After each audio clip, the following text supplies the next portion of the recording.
عفر أكمل عفر اللي تامتان جعبالو كنيارو عفر دور راي ውሎ የጠፋበት ልቃቂት የሆነው የኢትዮጵያና የጅቡቲ ግንኙነት የኢትዮጵያ ነገር የቆጡን አውርድ ብላ እንዳይሆን ያሰጋል።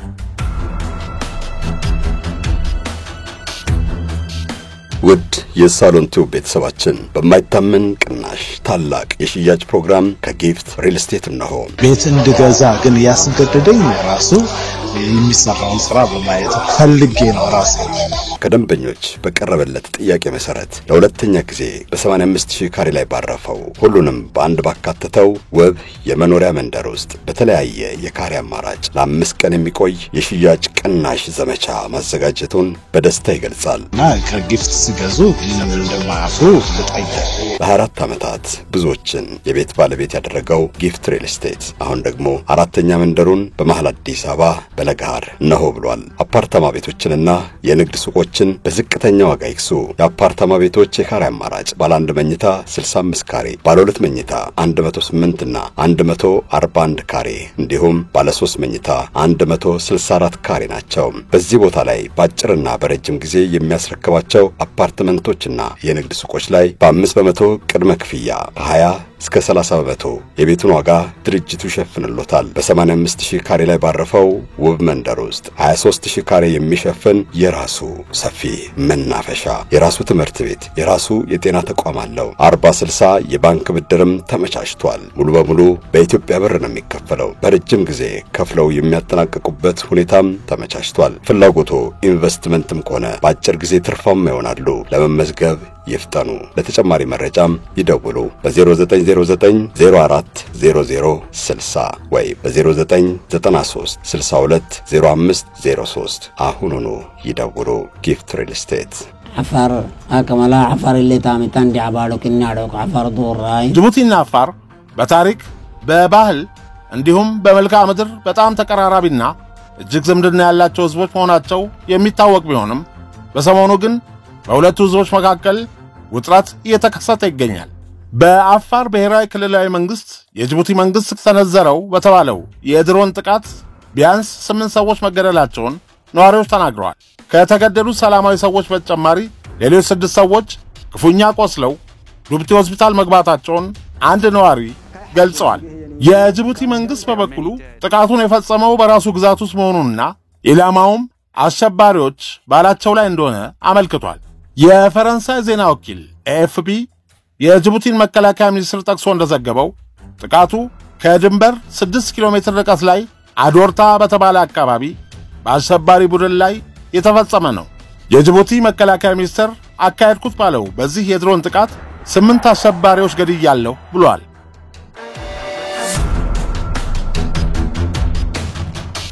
ይህ ጥቃት ሲፈጸም ንጹሃን ዜጎች ላይ አላስፈላጊ ጉዳት መድረሱን አምኖ ነገር ግን ጉዳቱ ምን እንደሆነ በዝርዝር አልገለጸም።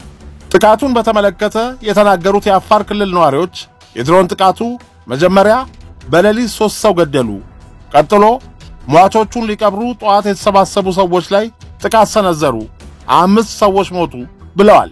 ከሟቾቹ መካከል አንዲት ሴት፣ አንድ ሕፃንና 6 ወንዶች ይገኙበታል። ጥቃቱ በጅቡቲ መንግስት ስለመፈጸሙ ምን ማረጋገጫ አላችሁ ተብለው የተጠየቁት እኒህ ግለሰብ አንደኛ የራሳችን መንግስት በራሱ ዜጎች ላይ ጥቃት ይፈጽማል ብለን አናምንም፣ ሁለተኛ የጅቡቲ መንግስት ፍሩድ የሚባል የጅቡቲ አፋሮች ቡድን ይኖራሉ ብሎ ስላሰበ የፈጸመው እንደሆነ ሰምተናል ብለዋል።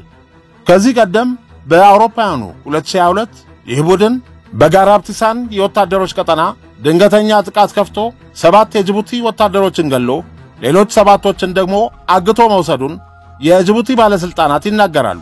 የጅቡቲ መንግስት በሰሞኑ ህጋዊ ፍቃድ የላቸውም ያላቸውን ብዙ ሺህ ኢትዮጵያውያን ከአገር ማስወጣት መጀመሩን በጅቡቲና በኢትዮጵያ መካከል ለተፈጠረው አለመግባባት ሌላኛው ማሳያ እንደሆነ እየተነገረ ይገኛል።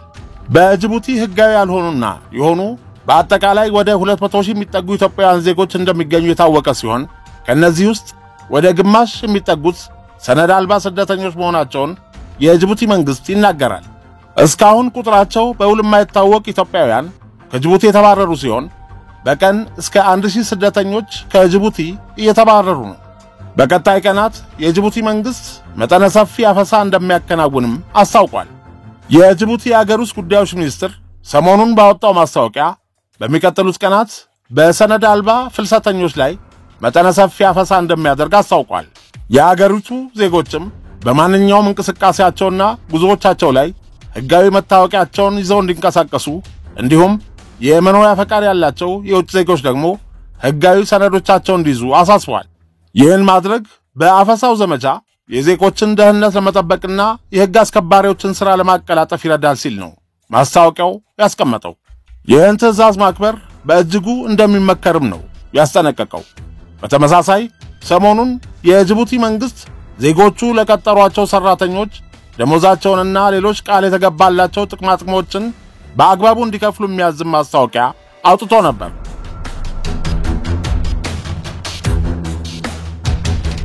በተያዘ መረጃ በአገረ ጅቡቲ አርታ በምትባል ከተማ ሰሞኑን የሰነድ አልባ ስደተኞች አፈሳ መጀመሩን ሰምተናል።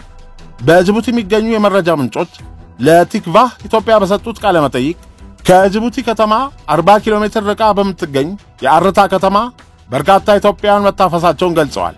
አንዱ አስተያየት ሰጪ ስደተኞቹን ወደ ኢትዮጵያ አላስወጧቸውም፣ ከአርታ ሰብስበው ነጋድ የሚባል ከዚህ ቀደም የስደተኞች ማቆያ የነበረ ቦታ ላይ አስቀምጠዋቸዋል ሲል ተናግሯል።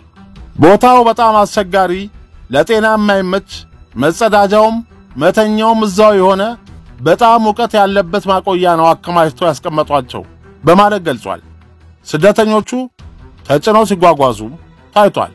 በጅቡቲ መንግስት እየተሰጡ ላሉ ማስጠንቀቂያዎችና ትዕዛዞች በጅቡቲ የሚገኘው የኢትዮጵያ ኤምባሲ ካወጣው ማስታወቂያ ውጪ ከኢትዮጵያ መንግስት እስካሁን ድረስ የተሰጠ ይፋዊ መግለጫ የሚሆን ምላሽ የለም።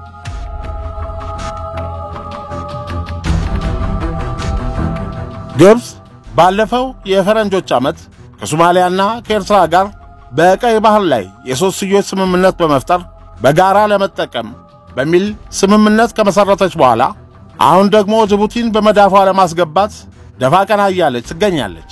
የቀጠናው ውጥረት የተፈጠረው ባለፈው ዓመት ኢትዮጵያ ራሷን ነፃ ሀገር አድርጋ ከምትቆጥረው ሶማሌላንድ ጋር የወደብ አገልግሎትን በሚመለከት የመግባቢያ ሰነድ ከተፈራረመች በኋላ እንደሆነ ነው የሚነገረው።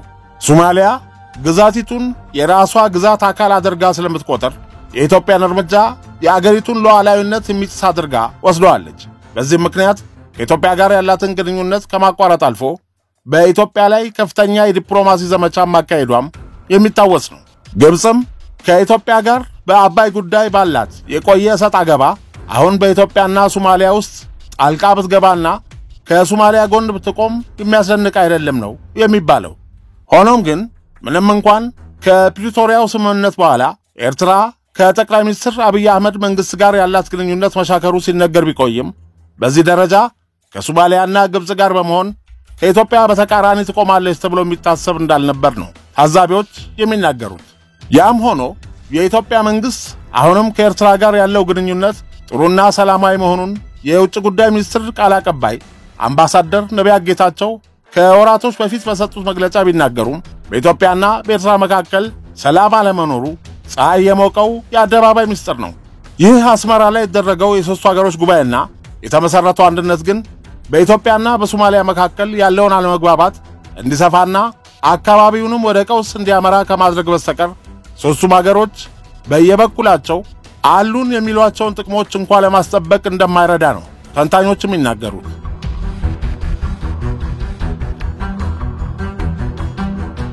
የምስራቅ አፍሪካ የፖለቲካ ተንታኝ የሆኑት ረሺድ አብዲ በኤክስ ገጻቸው እንዳሰፈሩት አስመራ ላይ የታየው የሶስቱ ሀገሮች ጥምረት በዋናነት ኢትዮጵያ ከሶማሌላንድ ጋር በደረሰችው ስምምነት መሰረት የናቫል ቤዝ ወይንም የባህር ኃይል ጦር ሰፈርና ወደብ እንዳታገኝ ለማድረግ ያለመ ነው። ለኢትዮጵያ ሰላምና ጸጥታ መቼም ተኝታ የማታውቀው ግብጽ በአንዷ ልሳካ ሲላት በሌላ አቅጣጫ በመቆሯ የታወቀ ሲሆን በሰሞኑ ደግሞ ከጅቡቲ ጋር አዲስ የግንኙነት ምዕራፍ ከፍታለች። ከወራቶች በፊት የግብጽ ፕሬዝዳንት አብዱልፈታህ አልሲሲ ወደ ጅቡቲ በመጓዝ ከፕሬዝዳንት ጉሌህ ጋር ከተነጋገሩ ዓመት እንኳን ሳይሞላ በሰሞኑ ደግሞ የጅቡቲው ፕሬዝዳንት ወደ ግብጽ በመጓዝ ከአልሲሲ ጋር መነጋገራቸው ተሰምቷል። በዚህም ግብጽ ጅቡቲን ሙሉ ለሙሉ በመዳፏ ካስገባች በኢትዮጵያ ወደብና የድንበር ህልውና ላይ ከፍተኛ ስጋትን ማስከተሉ የማይቀር ጉዳይ ነው። በተለይ ለኢትዮጵያ 85% 90% የወጪና ገቢ ንግድ መተላለፊያ የሆነችውን ጅቡቲን ዝም ብሎ መልቀቅ አደገኛ ነው። ጅቡቲ ለኢትዮጵያ ኢኮኖሚና የስትራቴጂ ግንኙነት መሰረት ብቻ ሳይሆን የደህንነት በርም ሆና አገልግላለች ይባላል። ኢትዮጵያ የባህር በር ኖራትም አልኖራትም ጅቡቲ ለኢትዮጵያ ወሳኝ የኢኮኖሚ መስመር መሆኗ ይነገራል። አሰብና ምጽዋ የኢትዮጵያ ወደቦች በነበሩበት ወቅትም ከ65% በላይ የኢትዮጵያ የወጪና ገቢ ንግድ በጅቡቲ በኩል ነበር ሲካሄድ የቆየው። ይህ መሆኑ እየታወቀ ግን የኢትዮጵያ መንግስታት በሚፈጥሩት ስህተት ጅቡቲ እንዳናጣ ከፍተኛ ዲፕሎማሲያዊ ግንኙነት መፍጠር የኢትዮጵያ መንግስት ኃላፊነት ነው። አለዚያ ግን ጅቡቲ ከእጃችን ካመለጠች ተጨማሪ የባህር በር ለማግኘት የኳተንን መሆኑ ይቀርና የቆጡን አውርድ ብላ የብብቷን ጣለች የሚባለው ተረት በአገራችን ላይ እንዳይደርስ ጥንቃቄ ያስፈልጋል።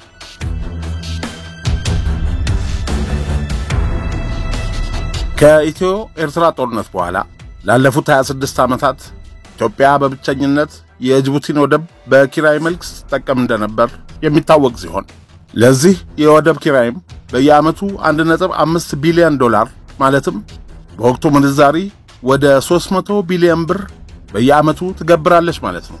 ላለፉት 26 ዓመታት ኢትዮጵያ ለወደብ ኪራይ ያወጣችው ወጪ ሲሰላ ምን ያህል ከፍተኛ ብር እንደሆነ ግልጽ ነው። ጅቡቲም ከኢትዮጵያ በወደብ በኪራይ በምታገኘው ዳጎስ ያለ ገቢ ሕዝቧን በአግባቡ መግባና ኢኮኖሚዋን አጠናክራ እንደ አገር ለመቆም ችላለች። እንዲያውም መረጃዎች እንደሚጠቁሙት ጅቡቲ ከተለያየ ነገሮች ከምታገኘው ገቢ በላይ ከኢትዮጵያ በወደብ ኪራይ የምታገኘው 95% እንደሆነ ይገለጻል። ይሁንና ኢትዮጵያ እያደገ የመጣውን የወደብ አገልግሎት ፍላጎቷን ለማሟላት ከጅቡቲ ወደብ በተጨማሪ በርበራ ወደብን ለመጠቀም ከሶማሌላንድ ጋር የተፈራረመችውን የመግባቢያ ሰነድ ተከትሎ ሶማሊያን ብቻ ሳይሆን ጅቡቲን ማስከፋቱ አልቀረም። በተለይም ጅቡቲ ኢትዮጵያ ዋነኛዋ የኢኮኖሚ መሰረቷ በመሆኗ ከኢትዮጵያ ማገኘውን ጥቅም አጣለሁ ብላ መስጋቷ ምክንያታዊ ነው። በዚህም የተነሳ ጅቡቲ ከኢትዮጵያ ጋር ያላትን የንግድ ግንኙነት ላለማጣት ይመስላል በኢትዮጵያና በሶማሊያ መካከል ከፍተኛ ውጥረት ተፈጥሮ በነበረበት ወቅት የታጁራን ወደብ ለመስጠት መፍቀዷ አስታራቂ ለመሆን ብቻ እንዳልሆነ ግልጽ ነው። በእርግጥ በአፍሪካ ቀንድ ቀጠና የተነሳውን ውጥረት ለማርገብ ጅቡቲ ከወደቦቿ አንዱን ኢትዮጵያ በቀጥታ እንድታስተዳድር ለማድረግ አማራጭ ማቅረቧን የአገሪቱ የውጭ ጉዳይ ሚኒስትር መሐሙድ አሊ ዩሱፍ በወቅቱ የተናገሩ ቢሆንም ኢትዮጵያ ግን ከሶማሊያ ጋር ለተፈጠረው አለመግባባት የጅቡቲን ጥያቄ ወዲያው ተቀብላ የሶማሌላንድን ወደብ በቃ ትቼዋለሁ አለማለቷ ይታወቃል።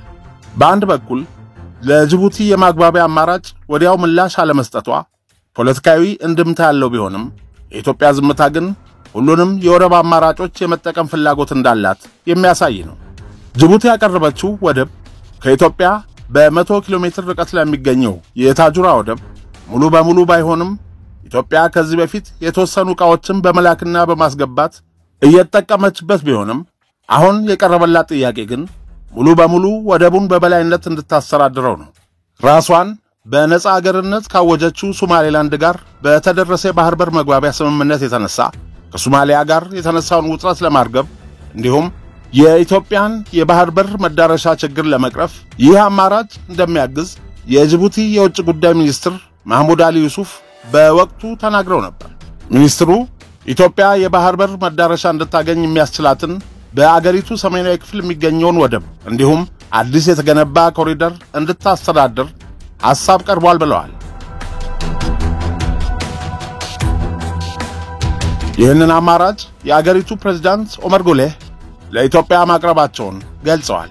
የውጭ ጉዳይ ሚኒስትሩ ለኢትዮጵያ የቀረበው የወደብ የማስተዳደር አማራጭ ለየትኛው የመንግስት አካል መቼ እንዲሁም በምን አይነት ስምምነት እንደሆነ ዝርዝር መረጃዎችን ግን አልሰጡም። ኢትዮጵያም የጅቡቲን ወደብ ለማስተዳደር ስለቀረበላት አማራጭ ያለችው ነገር የለም። በ90 ሚሊዮን ዶላር በተገነባው የታጁራ ወደብ ኢትዮጵያ ከ4 ዓመታት በፊት መጠቀም መጀመሯን የአገሪቱ የባህር ትራንስፖርትና ሎጂስቲክ አገልግሎት በወቅቱ አስታውቆ ነበር። ኢትዮጵያ በአፋር ክልል አለ የሚባለውን በቢሊዮን ቶኖች የሚገመት የፖታሽ ክምችት እንዲሁም ለድንጋይ ከሰልና የብረት ጭነቶችን በታጁራ ወደብ በኩል ወደ ውጪ ለመላክ እቅድ እንዳለ ተነግሯል። ጅቡቲ ኢትዮጵያ እንድትጠቀምበት የማስተዳደር ውክልና ለመስጠት ዝግጁ ነኝ በማለት በተደጋጋሚ ስትገልጽ የነበረውን የታጁራ ወደብ የማስተዳደር ስልጣን ዋና ጽሕፈት ቤቱን ጅዳ ሳውዲ አረቢያ ያደረገው ሬድ ሲ ጌትዌይ ተርሚናል ወይንም RSGT ለተባለ ኩባንያ በሽያጭ ማስተላለፏ ታውቋል። ኢትዮጵያና ሶማሊያ ለገቡበት ውጥረት እንደ ማግባቢያና ማስታረቂያ ይሆናል በሚል ጎረቤት ሀገር ጅቡቲ ኢትዮጵያ እንድትጠቀምበት ፈቅዳ የነበረው የታጁራ ወደብ ለሳውዲ ኩባንያ ተሰጠ የሚል ዜና መስማት ጆሮን ጨው የሚያደርግ ከመሆኑ ባሻገር በኢትዮጵያና በጅቡቲ መካከል የሚኖረውን ቀጣይ ግንኙነት ወዴት ይመራዋል የሚል ጥያቄ ማስነሳቱ አይቀርም። ጅቡቲ ኢትዮጵያ ሙሉ በሙሉ እንድታስተዳድር የፈቀደችው ወደብ ለምንና እንዴት ለሳውዲ ልትሰጣለች የሚለው በጥልቀት ሲፈተሽ ጉዳዩ በጣም አደገኛ አካሄድ መሆኑን ለመረዳት አይከብድም። የታጁራ ወደብ የተገነባው የጅቡቲ ወደብ የኢትዮጵያን ወጪና ገቢ ንግድ ለማስተናገድ ከአቅሙ በላይ በመሆኑ ሲሆን አሁን ወደቡን የማስተዳደር ውል ከጅቡቲ የወደብ አስተዳደር ባለስልጣን ጋር ያሰረው RSGT የኢትዮጵያን የገቢና ወጪ ንግድ በማቀላጠፍ ከፍተኛ ትርፍ ለማግኘት ማቀዱን የወጡ ዘገባዎች አመልክተዋል።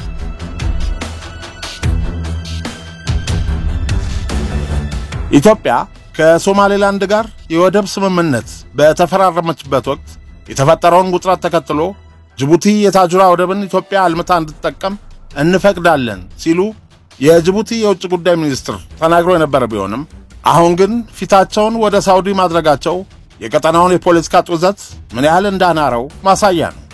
ለብዙ ዓመታት ጅቡቲ ከሚመላለሱ ሾፌሮችና ከአንዳንድ አስመጪዎች ሲሰማ የነበረው የሎጂስቲክ ችግር አሁን ላይ በጣም እየጨመረ መምጣቱ ይነገራል። ባለፈው ዓመት በወርሃ ሚያዝያ በጅቡቲ በዘነበ ከባድ ዝናብ የተነሳ ከወደብ ወደ ኢትዮጵያ ነዳጅና ሌሎች ሸቀጣሸቀጦችን ማስመጣት ባለመቻሉ በኢትዮጵያ ያለው ገበያ ለቀናት ሲተራመስ መሰንበቱ ይታወሳል። ነዳጅ ማደያዎች አካባቢ ከሚታየው የተሽከርካሪዎች ረጃጅም ሰልፎች ጀምሮ በሸቀጣሸቀጦች ገበያም ውስጥ አንጻራዊ አለመረጋጋት ተፈጥሮ እንደነበር አይዘነጋም። ይህ በሆነ በዓመቱ ከሰሞኑ ደግሞ የነዳጅ አቅርቦት ላይ የተፈጠረው ችግር ከጅቡቲ ወደብ እንቅስቃሴ መስተጓገል ጋር በቀጥታ ሲያያዝ ነበር። ከሰሞኑ ለተፈጠረው የነዳጅ አቅርቦት እጥረት በተለይ ከረመዳን ጾም ጋር የተያያዘ ምክንያት የቀረበ ሲሆን በጾም ወቅት የወደብ አገልግሎቱ ሰራተኞች በመደበኛ ሰዓት ስለማይሰሩ መስተጓጎሉ የተፈጠረው በዚህ የተነሳ ነው የሚል መላምት ሲሰማ ነበር። ከሰሞኑ ለ1.2 ሚሊዮን ቶን ናፍጣ እንዲሁም ለ650 ሺህ ቶን ቤንዚን ግዥ ዓለም አቀፍ ጨረታ ያወጣው የኢትዮጵያ ነዳጅ አቅራቢ ድርጅት በጅቡቲ ወደብ በኩል ለኢትዮጵያ የሚያስገባው ነዳጅ በሰፊው መቀጠሉ እንደማይቀር አመልክቷል። ይሁን እንጂ ጅቡቲ ወደብ ላይ የተተከለውና የኢትዮጵያን የነዳጅ ፍላጎት ማስተናገድ የሚችል አቅም የለውም መባል የጀመረውን የዱባይ የሆራይዘን የነዳጅ ዴፖን አቅምና አገልግሎት ለማሳደግ የተጀመረ ጥረት ስለመኖሩ የተጠቀሰ ነገር የለም። በጅቡቲ በኩል የሚገባው የኢትዮጵያ ነዳጅም ሆነ ሌላ ሸቀጥ ዳግም በዝናብም ሆነ በጾም ወቅት መምጣት እንዳይስተጓጎል መንግስት የቀየሰው ዘዴ ስለመኖሩም የተነገረ ነገር አልነበረም። የኢትዮ ጅቡቲ ምድር ባቡር አገልግሎት የመቋረጡ ጉዳይም ሌላ ትኩረት የሳበ ጉዳይ ነበር። ወደ 18 ባቡሮች መንገድ ላይ መቆማቸውና ይህም የኢትዮጵያን የወጪና የገቢ ንግድ እንቅስቃሴ ማስተጓጎሉ ሲነገር ከርሟል። ጉዳዩ ከኤሌክትሪክ አውታር መቋረጥ ጋር በተገናኘ የተፈጠረ ችግር መሆኑ ቢነገርም ይሁን እንጂ አጋጣሚው በጅቡቲ መስመር ትንሽም ይሁን ትልቅ የሆነ እክል በተፈጠረ ቁጥር የኢትዮጵያ ንግድ እንቅስቃሴ ላይ አደጋ እንደሚወድቅ ማሳያ ሆኖ ሲቀርብ ሰንብቷል። ጅቡቲ ለኢትዮጵያ የምትሰጠው የወደብ አገልግሎት ዋናው የገቢ ምንጯ እንደሆነ ቢነገርም ነገር ግን በወደብም ሆነ በሎጂስቲክስ አገልግሎት ኢትዮጵያ የምትፈልገውን አይነት አገልግሎት እያቀረበች አለመሆኑ ነው የሚነገረው። በጅቡቲ መስመር የሚሰሩ አሽከርካሪዎችና የሎጂስቲክ አቀላጣፊዎች በጅቡቲ የወደብ ሰዎች መጉላላት ይገጥመናል የሚል ስሞታ ማቅረባቸው የተለመደ ነው። በዚሁ በሎጂስቲክ ዘርፍ የተሰማሩና የጅቡቲ የወደብ አገልግሎትን የሚያውቁ ባለሙያ እንደሚናገሩት የወደቡ ሰዎች ዛሬ የኢትዮጵያ ባለስልጣናትና የኤምባሲ ሰዎችንም ጭምር በቅጡ እያስተናገዱ እንዳልሆነ እንደሚያውቁ ገልጸዋል። ስማቸው እንዲጠቀስ ያልፈለጉት ግለሰብ እንደሚናገሩት የጅቡቲ የወደብ አገልግሎት ሰዎች በተለይ ከኢትዮጵያ የባህር በር ጥያቄ መቀስቀስ ወዲህ እጅግ የቀዘቀዘ አመለካከት እያሳዩ መሆናቸውን ጠቁመዋል። ጅቡቲና ኢትዮጵያ የተለየ ግንኙነት እንዳላቸው ሁሌም ሲነገር ቆይቷል። ጅቡቲ ለብዙ ኢትዮጵያውያን መኖሪያ እንደሆነች ሁሉ ጅቡቲዎችም ኢትዮጵያ ቤታቸው መሆኗን በተደጋጋሚ በፖለቲከኞች ሲነገር ይደመጣል። ይሁን እንጂ ጅቡቲ ኮሽ ባለ ቁጥር የኢትዮጵያ ህልውና መሰረት የሆነው የወጪና ገቢ ንግድ ሲስተጓጎል መታየቱ የተለመደ ነው።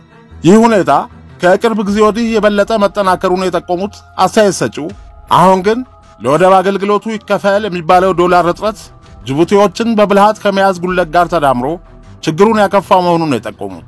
ይሁን እንጂ ኢትዮጵያን ከጅቡቲ ወደብ ጋር የሚያገናኘውና በጅቡቲ ግዛት ውስጥ የሚገኘው የአፋር መስመር መንገድን ማደስና መጠገን ስለሚቻልበት ጉዳይ እስካሁን የተነገረ ነገር የለም።